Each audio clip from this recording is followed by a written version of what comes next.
근무할 때였습니다. 낮에는 일과를 하고 밤에는 야간 경계 근무를 섰습니다. 기억에는 쫄병일 때 매일같이 밤에 보초를 섰던 기억이 있습니다. 이 보초 설 때 가장 힘든 시간이 밤 12시 근무입니다. 왜냐하면 12시라고 하는 그 시간은 한참 잠이 들었다가 일어나야 하는 시간이고요. 근무를 다녀오면 잠이 잘 안 오는데 억지로 잠을 청해야 합니다. 그래서 잠이 들 때쯤 되면 어김없이 기상 나팔 소리가 들리게 됩니다. 그래서 밤 12시 근무가 제일 고단하고 힘든 근무 시간이라고 할 수 있습니다. 그런데 어느 순간부터는요, 12시 근무가 가장 행복한 시간이었습니다. 그 이유는 말하면 안 되는 군사 기밀인데 여러분을 믿고 제가 그 이유를 말씀드리겠습니다. 제가 이 초소 근무를 나갈 때마다 몰래 소형 라디오를 이 주머니에 숨겨서 보초서로 나갔던 거예요. 그래서 자정이 되면 시작되는 그 영화 음악을 그 소형 라디오로 몰래 들었습니다. 저는 영화 보는 거에 대해서는 유난히 관대하셨던 어머니 덕분에 어린 시절 영화를 참 좋아하게 되었습니다. 그리고 영화와 함께 영화 음악을 듣는 것을 정말 즐거워했습니다. 그래서 보초를 서면서 영화 음악을 들으면요, 이 깜깜한 하늘이 아름다운 영화 화면으로 바뀌는 거예요. 이 극장이 되는 것입니다. 영화의 한 장면들이 막 수놓아지는 것이고, 별은 바로 스타, 배우들이 되는 것이죠. 게다가 영화 음악을 들으면 좋은 것은요, 영화를 볼 때 그 상황, 그 추억까지도 소환이 된다는 거예요. 얼마나 즐겁습니까? 친구들과 또 어떤 상황에 이 아름다운 추억들이 이 영화와 함께 같이 떠오르는 것입니다. 그래서 영화 음악은 자유로울 수 없는 그 군 생활에 잠시지만 저에게 해방감을 주었습니다. 그래서 저는 이런 생각을 했죠. 음악은 메마른 삶을 적시고 차가워진 마음의 온도를 높여주는 힘이 있음을 알았습니다.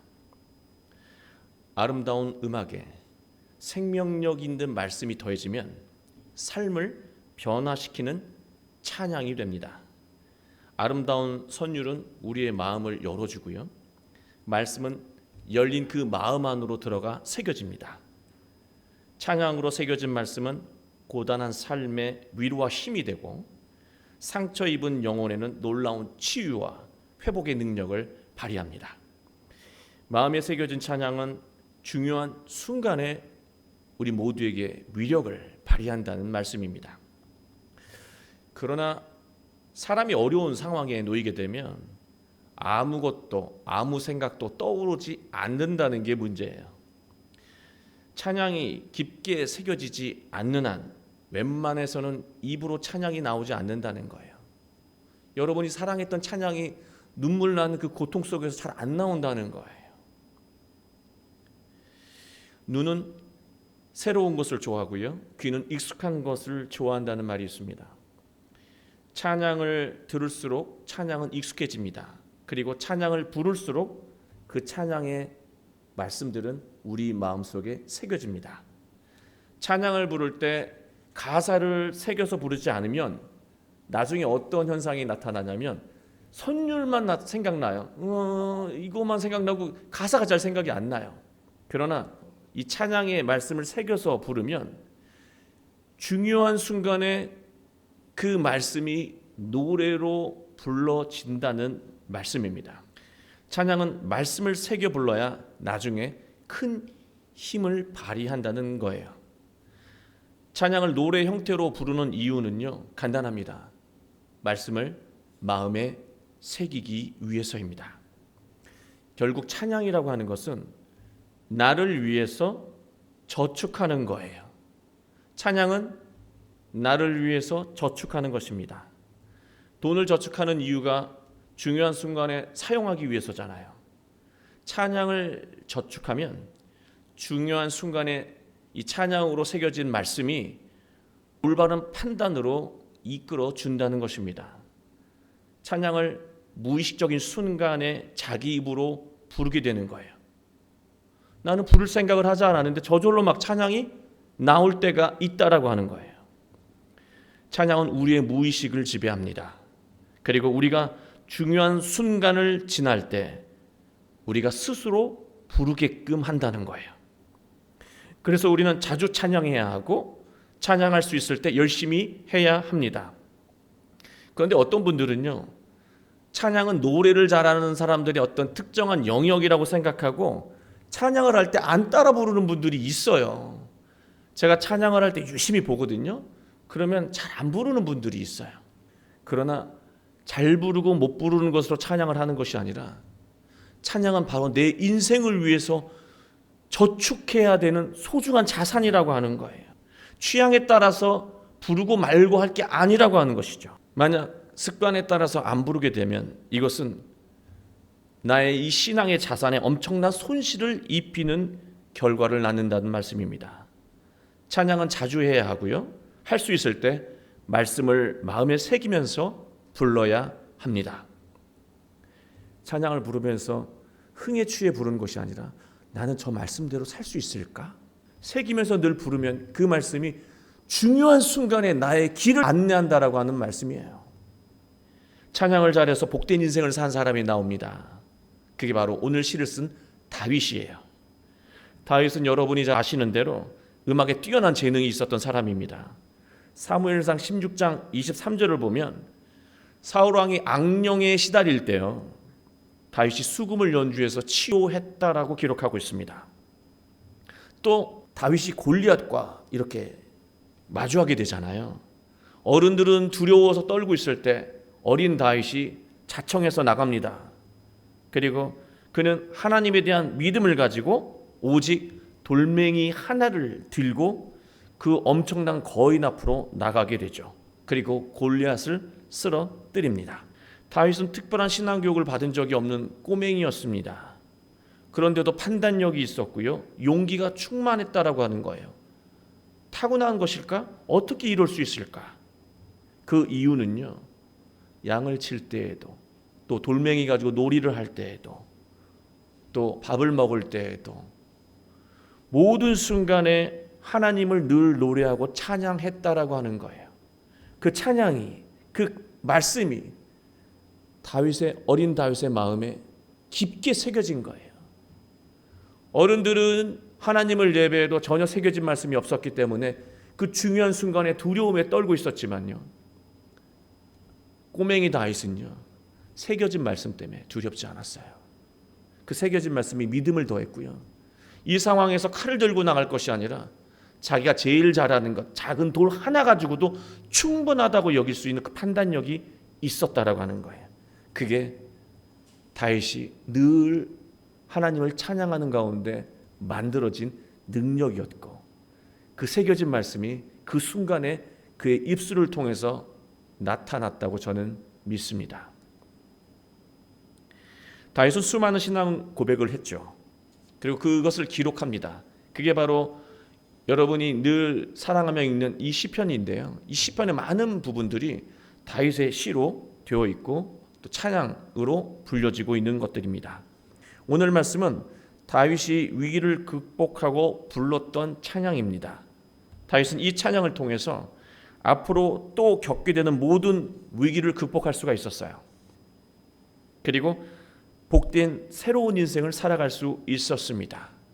우리가 여기서 놓치지 말아야 할 것은요, 우리가 문제를 해결하고 나면 하나님 감사합니다, 감사합니다 라고 하고 끝나는데요, 이 상황을 어떻게 극복했는지를 잊지 않고 계속해서 노래했다라고 하는 거예요.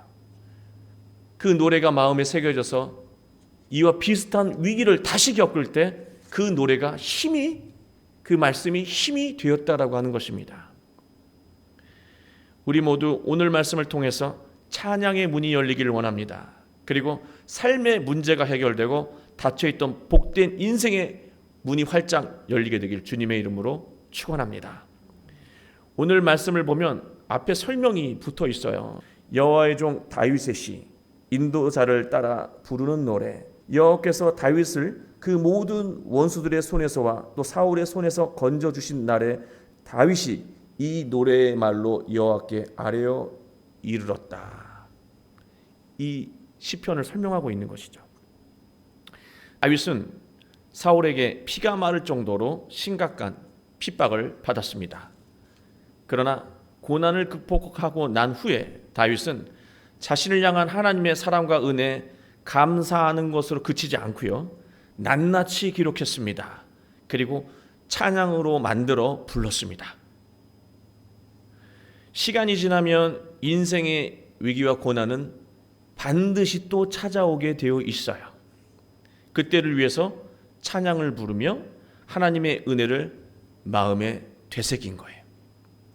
다윗은 자기 미래를 위해서 찬양을 저축한 것입니다.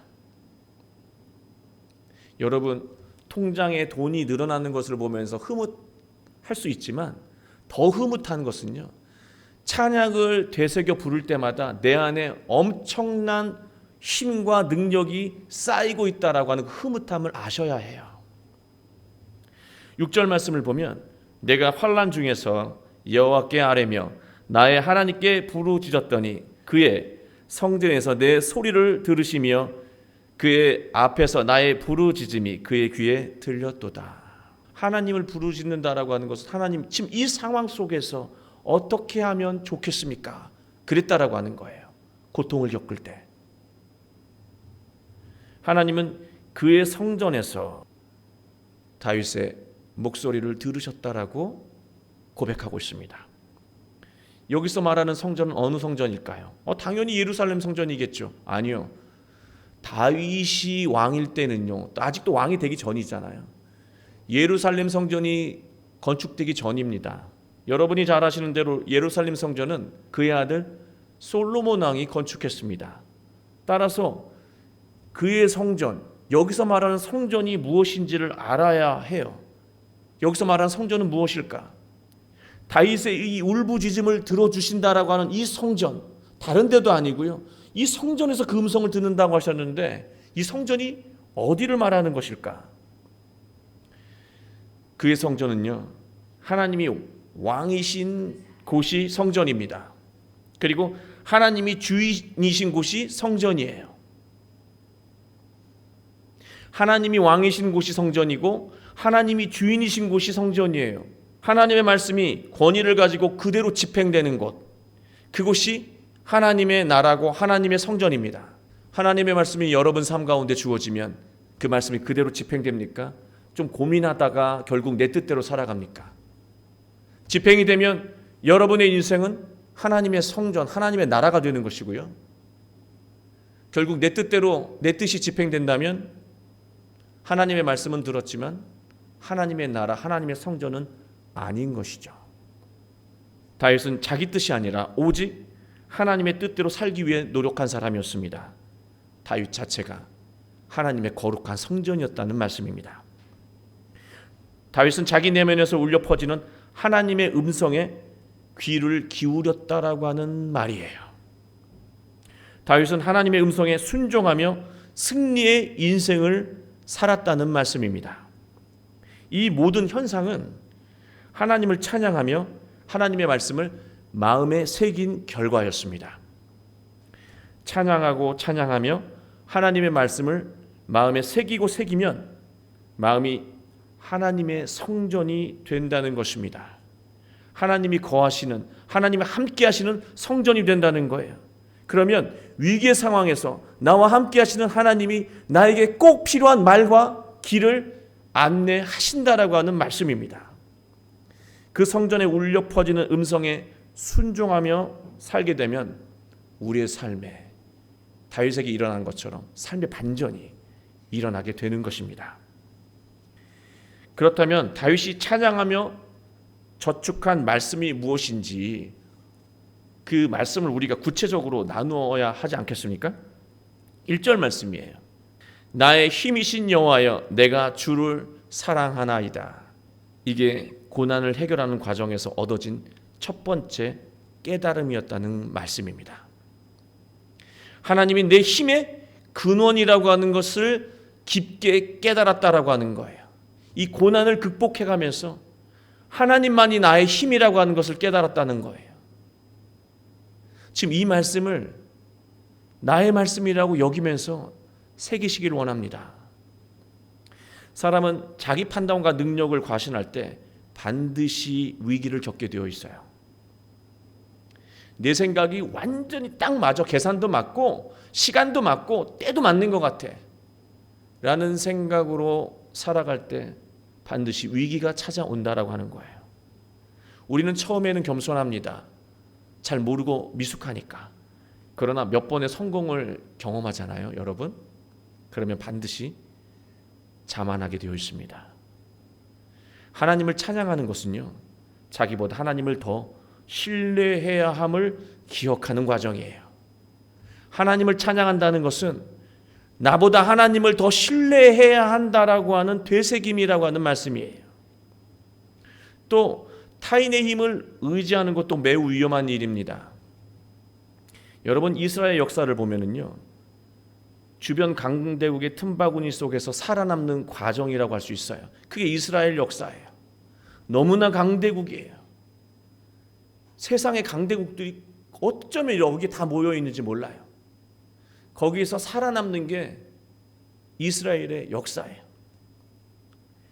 하나님은 하나님만을 의지하며 말씀에 순종하라고 말씀하셨어요. 그러나 이스라엘은요, 꼭 강대국의 힘을 정치적으로 이용하겠다는 잔꾀를 부립니다. 그러다가 늘 패배를 하고 멸망을 반복했습니다. 그런데도 그 기질은 바뀌지 않아요. 마치 계속해서 인생에서 열매를 맺지 못하고 실패를 반복해도 여전히 내 뜻대로 살아가는데 익숙하다라고 여기는 우리의 삶과 비슷할지 몰라요. 나라가 아니라 한 개인도 마찬가지입니다. 타인의 힘을 의존하면은요, 잠시 문제를 해결할 수도 있어요. 그러나 반드시 더 큰 대가를 치르게 되어 있다라고 하는 것입니다. 우리가 어려운 상황 속에서 문제를 해결하는 것, 편법을 쓰게 되잖아요. 편법은 사람을 통해서 이루어지거든요. 살짝 끼워 넣는다거나 그러면은요, 그런 방법을 쓰게 되면 금세 해결된 것 같지만 반드시 더 큰 부작용과 대가를 치르게 된다는 거예요. 다행히 대가를 치르지 않는 경우도 있습니다. 다행이 아니에요. 더 심각한 것입니다.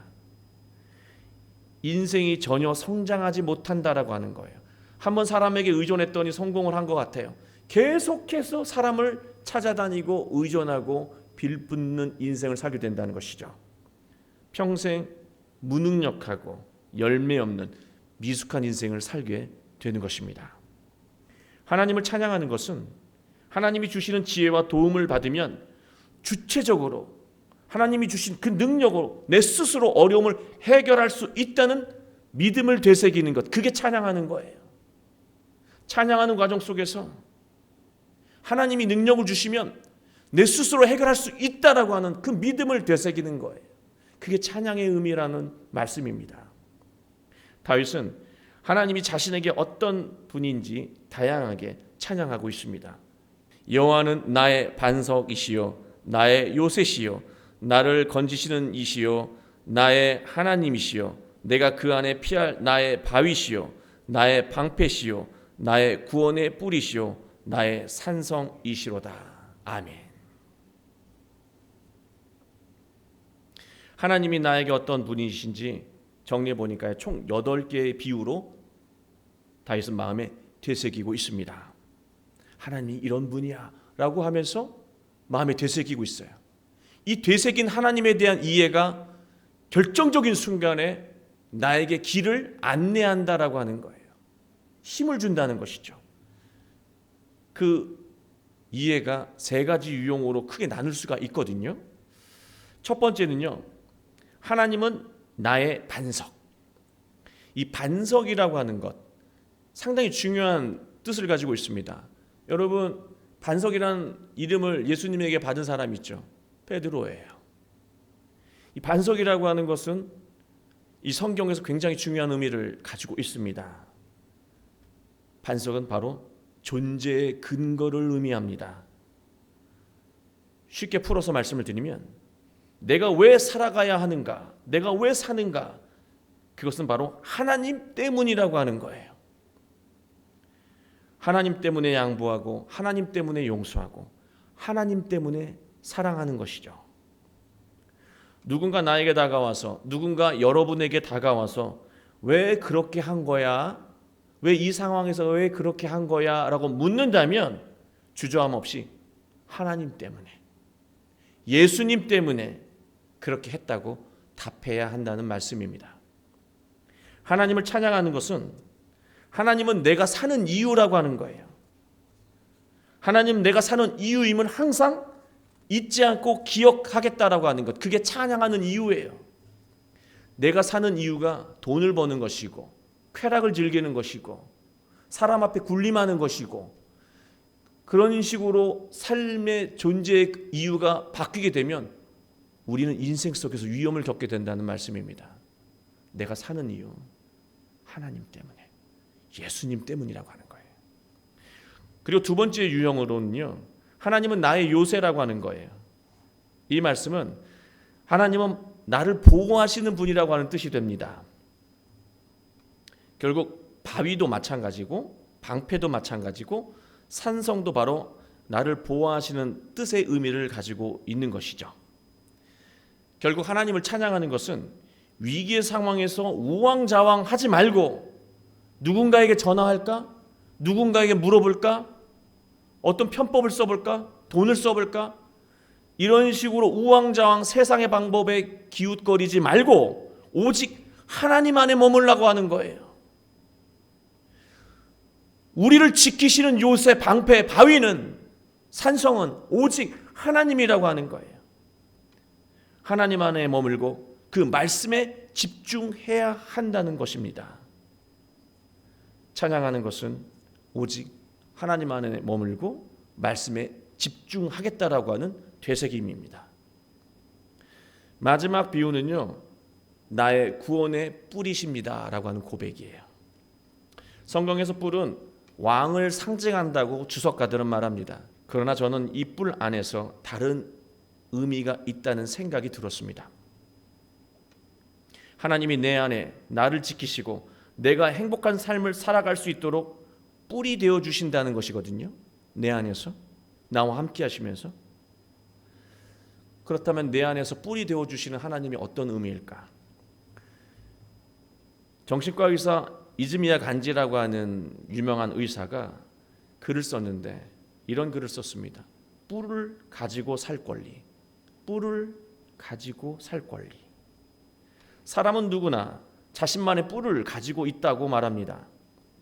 여기서 뿔은 화가 나면 상대를 들이받는 성질머리를 의미하는 것이 아니라 그 사람임을 상징하는 것, 그 사람만의 특성을 뿔로 표현한다라고 하는 거예요. 그럼 여러분, 나만의 뿔은 무엇일까 한번 상상해 보세요. 있으십니까? 나의 아들을 생각하면 떠오르는 그 뿔은 무엇입니까? 나의 딸을 생각하면 떠오르는 뿔은 무엇입니까? 나의 아내, 나의 남편을 생각하면 떠오르는 뿔은 무엇입니까? 그만의 고유한 특성이라고 하는 거예요. 그게 뿔이라고 하는 것입니다. 그 뿔이 우리 안에 내재되어 있다라고 하는 것입니다. 저자는요, 정신과 치료를 받는 모든 사람에게 항상 이렇게 물어본대요. 당신은 어떻게 변화되기를 원합니까? 문제가 있어서 온 거잖아요. 아픔이 있어서 온 사람들이잖아요. 상처가 있어서 온 사람들이에요. 어떻게 변하길 원하십니까? 물어보면 한결같이 이렇게 대답한답니다. 그냥 보통 사람처럼 보통이 되고 싶습니다. 그게 정신과 의사를 찾아온 사람들의 대부분의 원하는 마음이라고 하는 거예요. 부모인 경우에는 아이 대신 이렇게 대답한대요. 우리 아이가 보통 아이들처럼 살았으면 좋겠습니다. 이렇게 말한대요. 그러나 보통이 되고 싶다는 것, 남들과 같이 되고 싶다라고 하는 것을 좋다고 여기는 것은 잘못됐다고 이 정신과 의사는 우리에게 가르쳐주고 있습니다. 왜? 모든 사람들은 남들처럼 살아야 주위로부터 눈총을 받지 않고 행복하게 살 수 있다고 여긴다는 거예요. 사람의 눈총을 받지 않아야 행복하다라는 생각을 가지고 있다는 거예요. 그 생각이 잘못됐다라고 하는 것입니다. 행복의 보통이라고 하는 것은 없다는 말씀입니다. 그는 말해요. 행복이에요. 보통이라고 하는 건 없습니다. 보통이 아닌 것이 행복의 본질이기 때문입니다 라고 말하고 있어요. 어차피 당신은 똑같이 살 수 없는 사람이라고 하는 거예요. 그렇다면 나만의 이 고유한 뿔, 그 특성, 그것은 바로 하나님이 나를 창조하실 때, 나를 만드실 때 내가 너만을 위해서 내 뜻을 담아 보낸 것이 있어요. 세상에는 이 뜻이 없어요. 오직 나에게만 주신 뜻이 있다고요. 그게 고유함으로 만드신 이유예요. 세상을 돌아보세요. 여러분하고 똑같은 사람 없습니다. 똑같은 환경을 가진 사람 없습니다.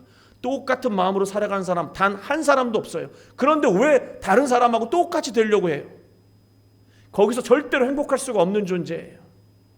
나의 뿔을 찾아야 되는데, 내 안에 주신 하나님의 뿔을 찾아야 되는데, 그것은 바로 나를 향한 고유한 하나님의 뜻이에요. 결국 나의 고유한 삶을 살아갈 때 행복한데, 그것은 오직 나를 향한 하나님의 뜻을 알아야 가능하다고 하는 말씀입니다. 타인과 똑같이 살아가는 것으로 절대로 행복할 수 없어요. 나를 향한 고유한 하나님의 뜻을 찾아야 한다는 말씀입니다.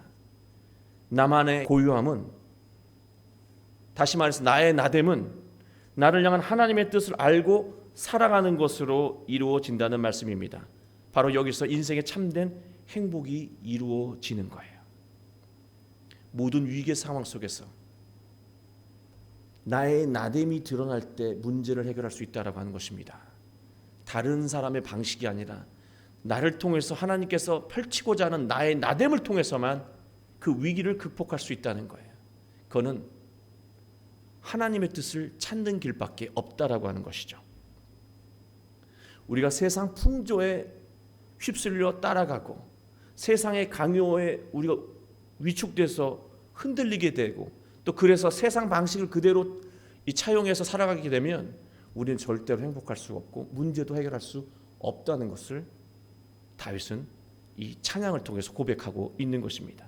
하나님, 어떤 순간 속에서도 하나님을 찬양하며 세상에서 오직 하나뿐인 나의 나됨, 나를 향한 하나님의 뜻을 찾아가며 또 이루며 후회 없는 삶을 살아가겠다고 고백한 거예요. 그게 찬양이에요. 끝으로 9절 말씀입니다. 그가 또 하늘을 들이우시고 강림하시니 그의 발 아래는 어두캄캄하도다. 여러분, 다윗 찬양이 너무 감동적이고 대단하잖아요. 자신의 이 찬양이 삶이 되길 바라며 열심히 산 그런 훌륭한 신앙이기는 했지만, 때로는 이 찬양 고백처럼 다 살지 못할 때도 있었어요. 죄를 질 때도 있었고 또 실패할 때도 있었습니다. 그러나 하나님을 찬양하는 모든 것들을 자기 삶에 완전히 녹여내신 분이 있으십니다.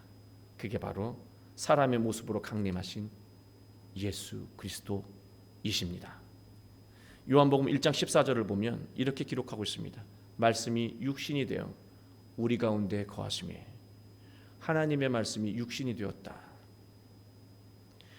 하나님의 말씀을 육신, 삶으로 완벽하게 구현하신 분, 그분은 세상에 단 한 분, 예수님뿐이라고 하는 거예요. 우리는 때로는 하나님의 성전이 됐다가 세상의 성전이 됐다가 하나님의 성전이 됐다가 왔다 갔다 하잖아요. 거룩한 성전이 정말 예루살렘 성전처럼 장터처럼 될 때가 있잖아요. 예수님이 내 안에 중심이 될 때 세속으로 물들어버린 이 장터와 같이 되어버린 내 성전이 깨끗하게 정화되고 하나님이 다시 주인이 되신다는 거예요. 하나님이 주인이 되시면 우리 인생 속에서 위기의 상황 속에서 내가 불렀던 그 찬양으로 새겨진 그 말씀이 내 입술을 통해서 내가 의식도 못했는데 저절로 내 입술을 통해서 노래하게 만든다는 것이죠. 예수님은 그렇게 하나님을 찬양하며 완전한 인생을 사셨습니다. 예수님은 그 인생 자체가 하나님을 향한 완전한 찬양이셨습니다. 우리가 예수님을 따르는 것이 바로 완전한 찬양입니다.